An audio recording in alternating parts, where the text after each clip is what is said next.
Hello, good morning dear student. तो आज हम जावा की इस क्लास में मल्टी डायमेंशनल एरे पढ़ेंगे। ठीक है, ऑलरेडी हमने इसके पहले सिंगल डायमेंशनल एरे का एग्जांपल, उसकी डिफिनीशन और उसके बारे में हमने सारी चीज़ें बता रखा है। तो मल्टी डायमेंशनल एरे के बारे में जब हम बात करते हैं तो सबसे पहले एक कॉन्सेप्ट ये बताते हैं कि इसे हम अपने प्रोग्राम में डिक्लेयर कैसे करेंगे, उसे हम समझ लेते हैं। उसको समझने के बाद हम इस पर एक एग्जाम्पल लेंगे और उस एग्जाम्पल के थ्रू हम इसको समझाएंगे। ठीक है, बाकी इससे दो लाइन की जो डिफिनीशन होती है, रो एंड कॉलम वाइज में चीज़ें वर्क करता है, डेटा को फीड करता है, जो टेबल के कॉन्सेप्ट में कन्वर्टेड होता है, उसी चीज़ को हम यहाँ पे करने चल रहे हैं। तो यहाँ पे अगर हम सिंटेक्स की बात करते हैं तो हम ऐसे दे सकते हैं। सिंटेक्स बताएंगे पहले हम यहाँ पे क्या, डेटा टाइप बताएंगे, और फिर उसके बाद यहाँ पे थोड़ा सा इसमें अलग तरीके से होता है। जैसे हम C++ में करते हैं उससे थोड़ा सा अलग यहाँ पे डिक्लेरेशन होता है। इसके अलावा जैसे उसमें होता है वो भी होता है, तो कैसे होता है उसमें भी उस तरीके को हम अभी बताएंगे आगे, लेकिन पहले हम इसको ध्यान देंगे। यहाँ पे दो सब स्क्रिप्ट यूज करेंगे। यहाँ पे एरे का नाम हम दे देंगे, हमने नाम दिया, और उसके बाद जो भी वैल्यू हमें इसमें इनिशियलाइज करना है उस वैल्यूज को देंगे इस तरह से, वैल्यूज। ठीक है, वैल्यूज इस तरह से ये शो ऑन करेंगे। यहाँ पे ये ब्रैकेट एंड सेमीकोलन, इस तरह से हम यहाँ पे डिक्लेरेशन कर सकते हैं। अब इसी के साथ हम यहाँ पे क्या करते हैं कि एग्जाम्पल के तहत हम इसको करने की कोशिश करते हैं, ताकि आप लोगों को ये समझ में आए कि हम अपने प्रोग्राम में मल्टी डायमेंशनल एरे को कैसे क्रिएट करेंगे, उस चीज़ को भी समझते हैं। चलिए, तो यहाँ पर देखिए एक एग्जाम्पल हम यहाँ पे लेते हैं। इंपोर्ट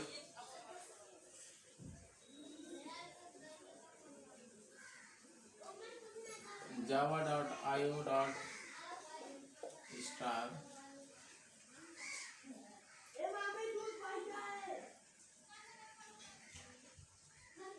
पब्लिक क्लास, और यहाँ पे हमने दे दिया माई क्लास। ठीक है, public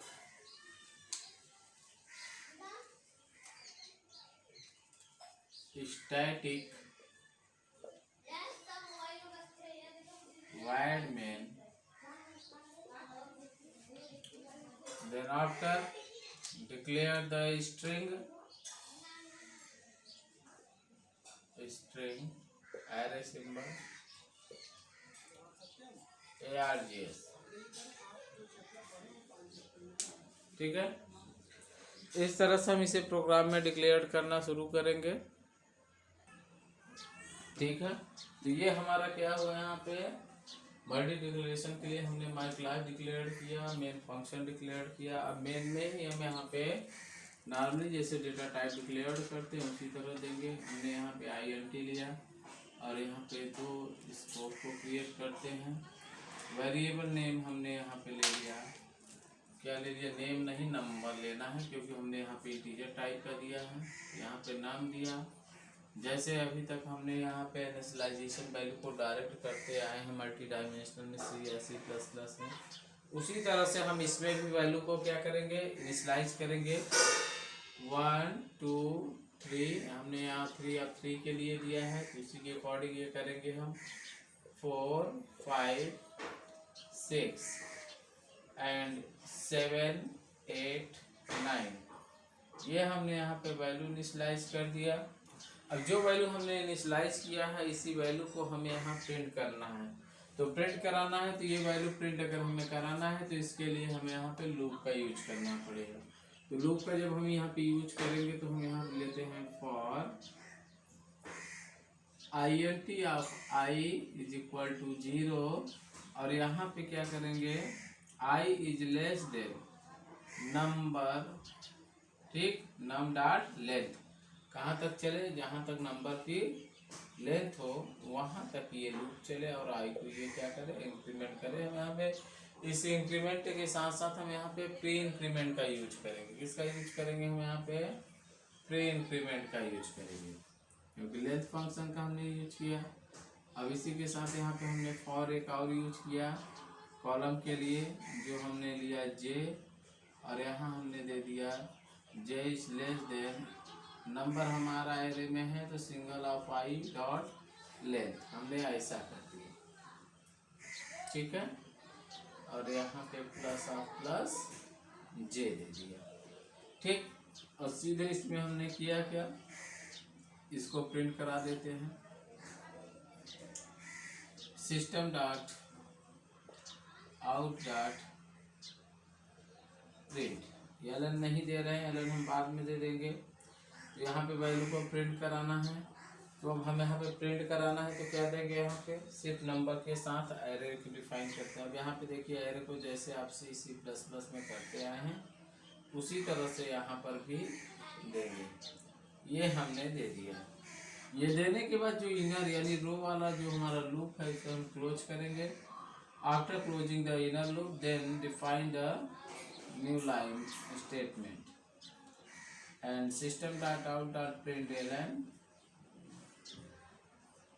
println and single quotation of space without space and close the outer loop for and main and class। तो यहाँ पर देखिए इस तरह से ये हमारा प्रोग्राम बन गया, और इस प्रोग्राम को हमें अब करना क्या है, यहाँ पे प्रिंट कराना है।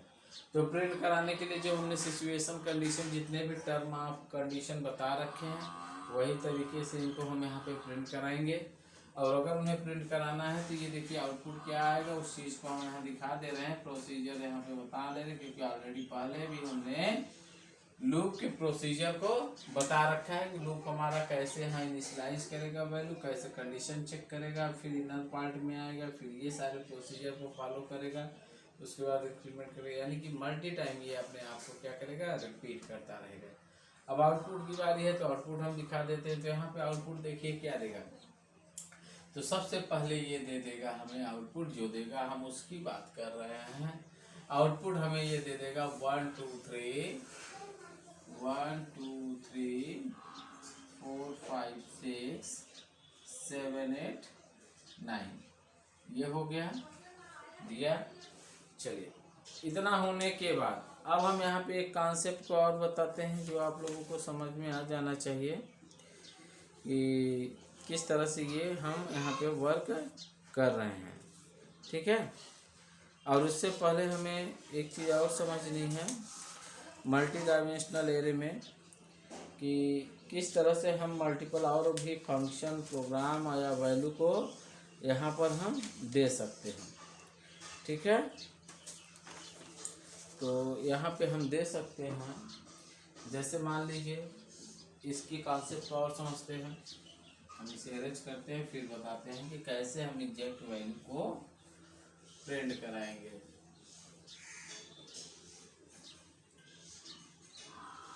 देखिए, जैसे हमारे पास नंबर होता है, एक मैट्रिक्स है, ये हमने दे दिया यहाँ पे 3 आप 3 की मैट्रिक्स बनाते हैं 1 2 3 4 5 6 7 8 9, ठीक है। ये तो हमने स्ट्रक्चर यहाँ पे ड्रॉ कर दिया, इसी के सेंस में हमें आउटपुट मिला था, और इसी को हम समझाने चल रहे हैं कैसे ये प्रोग्राम हमारा डिटेक्ट कर रहा है नंबर को। हमने यहाँ पे लिया है एक आई और एक जे, तो आई की वैल्यू यहाँ पे हमने कितनी दी है 0, इसकी भी वैल्यू कितना दिया है हमने 0 दिया, और ये इसी के सीक्वेंस में इंक्रीमेंट होंगे। तो फर्स्ट टाइम ये क्या हुआ 0 हुआ, ठीक है, और ये क्या हो गया यहाँ पे 1 हो गया। अब यहाँ पे देखिए 2 है, तो 2 के केस में हम इनको जनरेट करेंगे आई जे, तो एक हमारा रो हो गया और एक हमारा कॉलम, ये क्या हो गया रो और ये हो जा रहा है कॉलम। ये भी 0 0 से स्टार्ट हुआ, ये भी 0 0 से स्टार्ट हुआ। 0 0 होने के बाद हर एक स्टेट इनकी क्या होगी, बदलती जाएगी।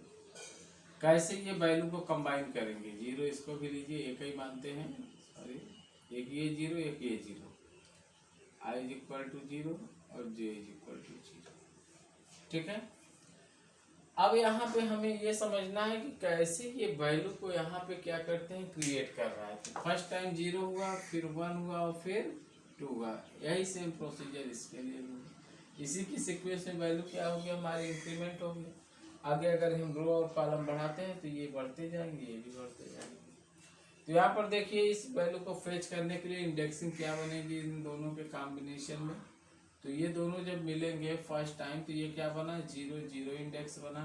आगे बढ़ा तो ये 0 1 हो गया, ये 0 2 इंडेक्स हो गया। ठीक है, और ये क्या हो गया, ये इसके साथ हो जाएगा 1 0 इंडेक्स, ये इसके साथ आ गया 1 1 इंडेक्स, फिर 1 2 इंडेक्स। इसी तरह ये 2 0 हो जाएगा, 2 1 हो गया और ये 2 2 हो गया। तो यहाँ पर देखिए, ये जो वैल्यू हमने यहाँ पे अभी डिफाइन किया इसके अकॉर्डिंग ये सब इंडेक्सिंग बता रहे हैं। और यहाँ पे जो वैल्यू हमने लूप चलाया था i और j के लिए, तो ये i और j 0 0 से चल रहे थे।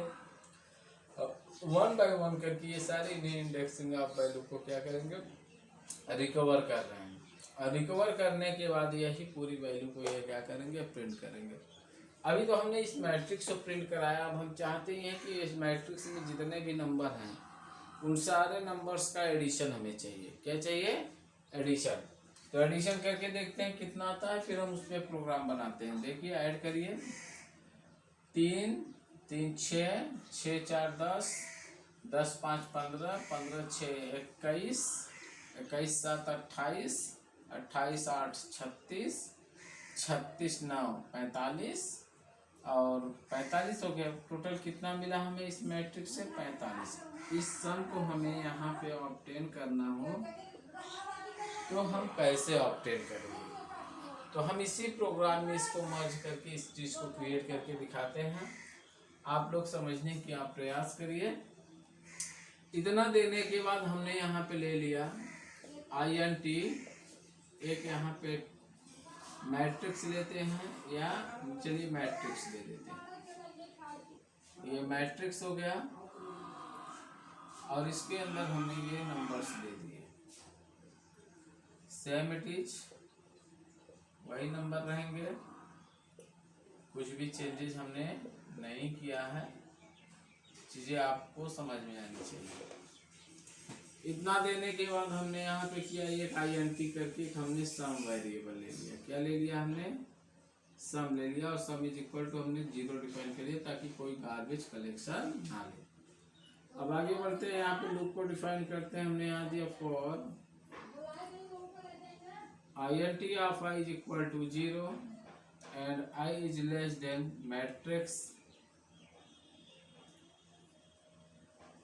मैट्रिक्स डॉट लेंथ,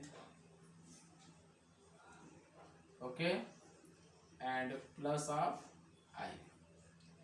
चलिए अब क्या करते हैं, हम यहाँ पे हमने किया यहाँ पे फिर से फॉर का यूज, INT ऑफ j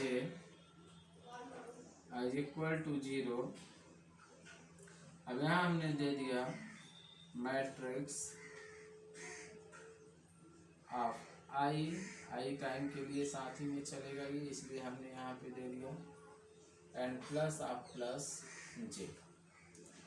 उसके बाद हमने किया कि उस मैट्रिक्स को प्रिंट कराने का कार्य करते हैं। System dot out dot println नहीं लगाते क्योंकि पूरा न्यू लाइन में प्रिंट कर देगा। हम चाहते हैं मैट्रिक्स के फॉर्म में इसको प्रिंट करें, तो उसको प्रिंट कराने के लिए हमने यहाँ पे दे दिया matrix of i and j। ये हमारी पूरी मैट्रिक्स को प्रिंट कर देगा। और उसके बाद हम यहाँ पे करते क्या हैं, यहाँ पे हम करते क्या है, एक हम न्यू लाइन को प्रिंट कराते हैं। System dot out dot println, ठीक है, ये हो गया। अब यहाँ पे हमने आउटर लूप को यहाँ पे क्लोज करा सकते हैं, लेकिन एक चीज़ अभी हमने यहाँ पे थोड़ा सा मिस्टेक कर दिया। हम इसको फिर से यहाँ पे देखते हैं। देखिए क्या कर सकते हैं, यहीं पर हमें सम भी कराना होगा। हमने ये वेरिएबल लिया है, तो यहाँ पे हम करते क्या है, sum is equal to sum plus matrix of i and j. ठीक है, ये पूरा हमारा हो गया। और अब हम इसे क्लोज करेंगे। अब हम न्यू लाइन प्रोसीजर को फॉलो करेंगे। System dot out println blanks. ये अभी यहाँ पे प्रिंट तो कराया नहीं, न्यू लाइन जब हो गया और यहाँ पे हमने आउटर लूप को क्लोज किया, उसके बाद हम यहाँ पे सम को प्रिंट करेंगे एकदम से लास्ट में। सारा प्रोग्राम सारी वैल्यूज को प्रिंट करने के बाद लास्ट में हमारे पास ये क्या प्रिंट करना चाहिए, sum of matrix. Sum of matrix को प्रिंट कराएंगे तो प्लस ऑफ ये सम, इस तरह से। इतना करने के बाद मेन को हमने क्लोज किया और ये हमारा क्लास बंद हुआ। अब देखिए इस प्रोसीजर को जैसे ही हमने यहाँ पे देखना है, समझना है कि क्या हो रहा है। चलिए ये चीज़ें तो हमने यहाँ पे बता रखी है कि थोड़ा सा ये सब क्या है, मैट्रिक्स वगैरह क्या देगा। तो ये मैट्रिक्स एमिटीज इस तरह से हमारे सामने क्या करेगा, प्रिंट कर देगा।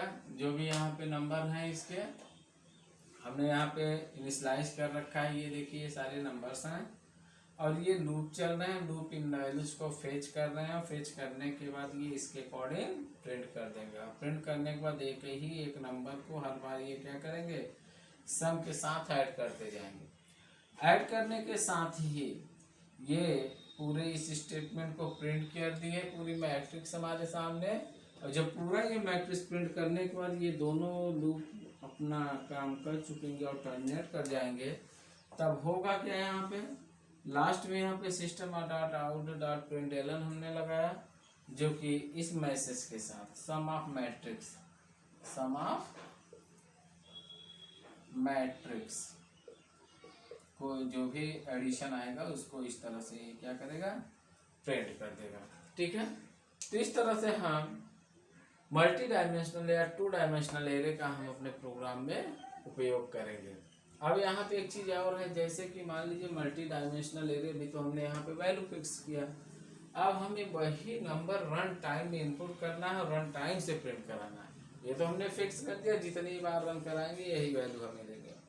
तो उस टाइप का यहाँ पे प्रोग्राम बनाने के लिए हम करेंगे क्या, यहाँ पे हम यहाँ पे यूज करेंगे स्कैनर क्लास की। और स्कैनर एक ऐसी क्लास है जो हमें रन टाइम में वैल्यू को इनपुट करने की परमिशन प्रोवाइड करता है। तो अब हम उसका उपयोग करके रन टाइम में वैल्यू को यहाँ पे गेट करने का प्रयास करते हैं। चलिए इसे देख लेते हैं। और जब ये काम हो जाएगा तो इसी के साथ हम यहाँ पे करेंगे क्या, 2 मैट्रिक्स लेंगे और उन 2 मैट्रिक्स को आपस में एडिशन करा के एक 3rd मैट्रिक्स जनरेट करना होगा।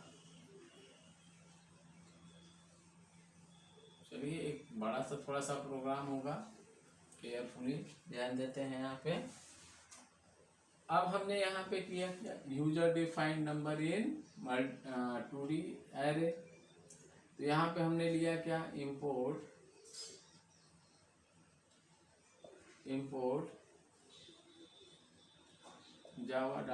java.io.star and import java.util.scanner। ठीक है, इतना हो जाने के बाद अब करना क्या है, हमें यहाँ पे क्लास को डिफाइन करना है। हमने यहाँ पे क्लास को भी डिफाइन कर दिया। यहाँ हमने क्लास दे दिया पब्लिक क्लास एमडी एरे। अब हमने यहाँ पे एमडी एरे दे दिया। देन उसके बाद यहाँ पे हमने ब्रैकेट्स ओपन किया। यहाँ पे हम क्या करेंगे, पब्लिक को डिफाइन करेंगे, मेन को, पब्लिक स्टैटिक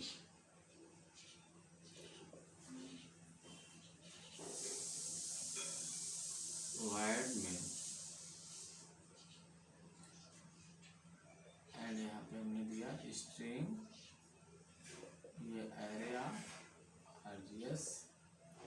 ठीक है, इतना देने के बाद हम करते क्या है, यहाँ पे INT हमने यहाँ पे ले लिया। ठीक है, और same it is previous programme की तरह हमने यहाँ पे U नंबर ले लिया, U नंबर। ठीक है, ये हमने ले लिया। अभी हमने इसकी साइज कुछ भी यहाँ पे डिफाइन नहीं किए हैं। इसकी साइज को हम डिफाइन करने के लिए लूप के अकॉर्डिंग चलते हैं। यहाँ दे भी सकते हैं, लूप के अकॉर्डिंग जब कर सकते हैं। तो यहाँ देना है तो मान लीजिए हमने यहाँ पे दे दिए इसे 3 ऐसे दे सकते हैं। हमने दे दिया। अब यूजर डिफाइन, अभी तो नंबर हम यहीं पे डिफाइन कर दे रहे थे।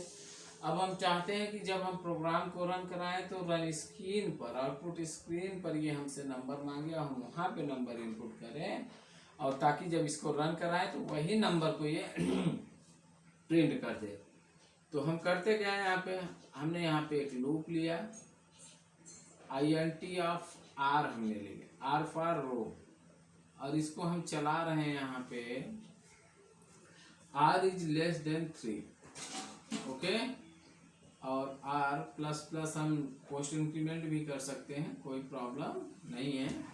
Same it is previous programme, लेकिन वहाँ पे कंडीशन कुछ और हमने दे दिया था। यहाँ पे INT of C is equal to हमने 0 किया, ये कॉलम के लिए C हमने ले लिया, तो C is less than 3। Same it is program of coding I and J हमने ये दिया। इतना देने के बाद अब अभी हम यहाँ पे करना क्या है, हमने स्कैनर को तो डिफाइन नहीं किया है। स्कैनर को हम यहाँ भी डिफाइन कर सकते हैं, यहाँ भी डिफाइन कर सकते हैं। तो थोड़ा सा हम स्कैनर को ध्यान दीजिए, इसी के ब्लॉक ऑफ स्टेटमेंट में हम यहाँ डिफाइन कर दे रहे हैं। स्कैनर S1, ठीक है, ऑब्जेक्ट का है उपयोग, is equal to new scanner system dot in. चलिए, क्लियर हो गया। अब हम यहाँ पे करेंगे क्या, वैल्यू है प्रिंट ऑफ मैसेज लेते हैं एक सिस्टम के लिए, जो हमें बार बार इंडिकेट करे और बताए कि हमें करना क्या है। System out print ln please inter number. जितनी बार देगा उतनी बार एक एक नंबर हमें यहाँ पे क्या करना है, इंटर करना है। और जब ये हो गया तो यहाँ पे हम करेंगे क्या, हमारे पास नम है, तो ध्यान दीजिए नंबर में हम कैसे वैल्यू को यहाँ पे दे रहे हैं इनपुट के लिए। तो सबसे पहले हम यहाँ पे इस वेरिएबल को अपने ले लेंगे। तो यहाँ करेंगे हम यू num of I and J is equal to, हमारा ऑब्जेक्ट क्या है हमने भी डिफाइन किया, ये हो गया S1 डॉट नेक्स्ट INT। अब जितनी बार ये वैल्यू रन करेंगे उतनी बार ये हमसे नए नंबर की डिमांड करेगा। इतना देने के बाद हमने ये यूजर डिफाइन का कॉन्सेप्ट क्लोज किया। इतना देने के बाद अब हमें करना क्या है, वैल्यू तो हमने इनपुट कर दिया, इनपुट करने के बाद अब हमें इस वैल्यू को प्रिंट भी कराना है। अब प्रिंट कराना है तो यहाँ पे देखिए हम दे देते हैं as a comment print the matrix. ये हमें इंडिकेट करेगा लेकिन कोई आउटपुट में नहीं दिखेगा, प्रिंट द मैट्रिक्स। ठीक है, अब यहाँ पे फिर से हमें वही लूप यूज करना है। ऑलरेडी हमने एक बार डिफाइन कर चुके हैं, तो यहाँ पे INT लेने की आवश्यकता नहीं है। n less than 3 and R increment and so that is define the column C and C is less than 3 and C plus plus, and after print the message और matrix system dot out dot println का use नहीं करेंगे, हम एक type का use कर लेते हैं। स्पेस रहेगा, चीज़ें क्लियर हमें समझ में आएंगी। हमने यहाँ पे दे दिया यूनम ऑफ आई एंड जे। इतना देने के बाद हमने यहाँ पे ये बंद किया और यहाँ पे इनर लूप जब टर्मिनेट करे तभी ये न्यू लाइन हमने ऐसा दे दिया प्रिंट एल। ओके, ये हमने लूप बंद किया, मेन बंद किया और ये क्लास बंद कर दिया। अब देखिए इस मैट्रिक्स को हमें प्रिंट कराना है तो उसके मेन कॉन्सेप्ट को हमें समझना होगा कि ये मैट्रिक्स कैसे कार्य कर रही है। इस चीज़ को समझने के लिए सबसे ज़्यादा ये जरूरी है कि इसके पहले हमने जो भी आप लोगों को लूप पढ़ा रखा है, लूप के जो भी कॉन्सेप्ट बताए हैं उनके बारे में समझते हैं। तो सबसे पहले हम यहाँ पे एक ही स्टेप बताएंगे, ठीक है, क्योंकि ऐसे बताने लगेंगे 100 स्टेप हो जाएंगे जो कि बहुत ही लेंथी हो जाएगा। तो एक स्टेप का आप समझ लेंगे, उसी स्टेप से लास्ट तक चलेगा। जैसे ही यहाँ पे कंडीशन फॉल्स हो जाएगी उसको ये बाहर कर देगा। तो यहाँ ध्यान दीजिए, ध्यान क्या देना है, यहाँ पे जो हमने ये इनपुट करने के लिए लूप लगाया है रो और कॉलम, इसी पर हम करते हैं। तो यहाँ पे सबसे पहले लूप क्या चला हमारे पास, ये आर। तो आर की वैल्यू हमारे पास 0 हो गई और कंडीशन चेक करेगा ये R is less than 3, R की वैल्यू 0 है और ये कंडीशन चेक किया, कंडीशन ट्रू। क्यों? क्योंकि 0 की वैल्यू जो है वो 3 से छोटी है, तो कंडीशन ट्रू हुई। जब कंडीशन ट्रू होती है तो लूप अपने इनर पार्ट को रीड करता है। तो इनर पार्ट को रीड किया तो ये कॉलम वाला लूप मिल गया। तो फर्स्ट कॉलम लूप चलेगा c इज इक्वल टू 0 और फिर वही कंडीशन ये चेक करेगा c इज लेस देन 3, तो c की value 0 less than 3, condition is true. ये कंडीशन ट्रू है तो ये अपने इनर पार्ट को ये क्या करेगा, रीड करेगा। इसके इनर पार्ट में हमने क्या दे रखा है, यहाँ देखिए सिस्टम आउट प्रिंट एलन। ये मैसेज हमारे सामने क्या आ जाएगा, ये आ जाएगा एंटर द नंबर। एक नंबर इनपुट करेंगे तो वो नंबर जो हम यहाँ पे इनपुट करेंगे, यहाँ हमने दे दिया 50, मान लीजिए कितना दे दिया, सॉरी 50 नहीं, मैट्रिक्स दे रहे हैं तो नॉर्मली यहाँ पे हमने 2 दे दिया। जब हमने यहाँ पे 2 दिया तो 2 वैल्यू इंटीजर टाइप की है, इंटीजर टाइप की वैल्यू ये हमने लगा रखा है यूजर इनपुट के लिए। ये ला की वैल्यू कहाँ यहाँ पे स्टोर कर देगा, u ऑफ i। तो u ऑफ i को यहाँ पे देखते हैं क्या क्या, सॉरी यहाँ पे हमने i लिख दिया है, i नहीं होगा, ये हो जाएगा r एंड c। इस बात का ध्यान देना है, हमने गलत कर दिया था, r हो जाएगा, जो लूप चलेगा वही होगा, और सही है। तो r एंड c हुआ। तो यहाँ पर ध्यान दीजिए यू नम वेरिएबल में हमने दिया r और c, इसी पे आके वैल्यू होल्ड हो रही है। तो r और c कौन सा इंडेक्स जनरेट कर रहे हैं अभी फर्स्ट टाइम, r की भी वैल्यू 0 है और c की भी वैल्यू 0 है।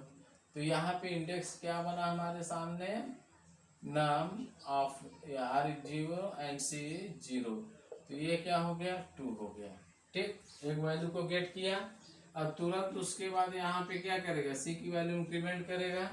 इतना होने के बाद c की वैल्यू इंक्रीमेंट करके 0 से 1 हो गई और दूसरी बार जब लूप चलेगा तो ये 1 इज लेस देन 3 हो जाएगा, कंडीशन ट्रू। अब कंडीशन जब यहाँ पे ट्रू होगी तो फिर से आएगा वही एंटर द नंबर करेगा, एक नंबर हमने और एंटर कर दिया। तो अब यहाँ पे देखिए c की वैल्यू इंक्रीमेंट हुई है, r की वैल्यू अभी भी उतनी ही है। ये हो गया यू नम r और ये c इज इक्वल टू 3। तो यहाँ पे क्या होगा, 0 हो जाएगी r की वैल्यू और c की वैल्यू 1 हो गई। अब देखिए यहाँ पे इंडेक्स क्या हो गया, चेंज हो गया, वहाँ 0 0 यहाँ 0 1 हो गया, किसके लिए, यू नम में। तो यहाँ पे समझ में आया क्या स्टोर किया ये। इतना होने के बाद c की वैल्यू फिर इंक्रीमेंट करके कितनी कर गई, 2। जैसे ही 2 होगा तो फिर कंडीशन चेक करेगा, ये तीसरी बार लूप चलेगा तो कंडीशन चेक करेगा 2 is less than 3, condition is true. फिर से यही एक मैसेज आएगा एक, और हमने यहाँ पे नंबर 4 इनपुट कर दिया। 4 इनपुट कर दिया तो ये क्या करेगा, एक नया यहाँ पे इंडेक्स जनरेट करेगा और यहाँ पे आर है, आर की वैल्यू 0 ही रहेगी, सी की वैल्यू 2 हो गई, इज इक्वल टू 4। अभी देखिए 0 1 और ये 0 2 हो गया। अब फिर जैसे ही सी की वैल्यू इंक्रीमेंट करके 3 हुआ और ये चौथी बार लूप चलेगा, 3 इज लेस देन 3 हो गया। तो 3 लेस देन 3 हो गया, तो यहाँ पर ये ध्यान दीजिए कि ये जो 3 है 3 से छोटा तो है नहीं, हमने बराबर की कोई कंडीशन नहीं दी है, तो ये कंडीशन यहाँ पे क्या हो जाएगी, फॉल्स हो जाएगी। क्यों? क्योंकि 3 3 से छोटा नहीं होता, 3 3 से बराबर होता है, और यहाँ पे छोटा बताएगा, इसीलिए कंडीशन फॉल्स हो जाएगी। जैसे ये फॉल्स होगा तुरंत हमारा ये जो इनर लूप है बाहर आएगा, और ये टर्मिनेट करके कहाँ जाएगा, आर लूप पे, रो वाले पे जाएगा। तो अब जाके आर की वैल्यू 1 इंक्रीमेंट करेगा। अब जैसे ये पूरा प्रोसीजर यहाँ तक ये फॉलो किया, इसी प्रोसीजर को ये 1 के साथ फिर से फॉलो करेगा। तो अब ये 0 और 1 2 3 हुआ, तो अब ये 1 0 1 1 1 और 1 2 के सीरीज बनेगा, और इस पर एक नंबर यहाँ पे हम इनपुट करेंगे। ये हमने ऐसे कर दिया, ये 7। अब इसी के साथ जैसे ही यहाँ पे आर की वैल्यू इंक्रीमेंट करके 2 हो जाएंगे, तो ये बन जाएगा, क्या इंडेक्स बनेगा, 2 0 बन जाएगा, 2 1 बन जाएगा और 2 2 बन जाएगा। और इन सभी पर हम एक एक वैल्यू यहाँ पे क्या करेंगे, स्टोर करा देंगे अलग, ये पूरी वैल्यू। इतना सब होने के बाद मैट्रिक्स को प्रिंट करना, तो अभी इसके पिछले वाले प्रोग्राम में हमने दिखाया। जैसे ही हमने यहाँ एक टैब स्पेस का यूज करके प्रिंट कराए हैं, तो उसी तरह ये क्या करेगा, अपने इंडेक्स के अकॉर्डिंग सबसे पहले ये 2 प्रिंट करेगा, 2 प्रिंट किया, फिर उसके बाद 3 प्रिंट किया, 4 प्रिंट किया, 5 6 7 8 9 और 10। ये इस तरह से हमारे सामने ये मैट्रिक्स को प्रिंट कर दिया। देखिए यहाँ पर हमें ये ध्यान देना है कि हम ज़्यादातर जो भी प्रोग्राम बनाते हैं बहुत ही नेसेसरी या बहुत ही आवश्यक जब होता है, रेयर केस में, तभी हम इसके स्टैटिक टाइप के नंबर को डिफाइन करके चीज़ों को क्रिएट करते हैं।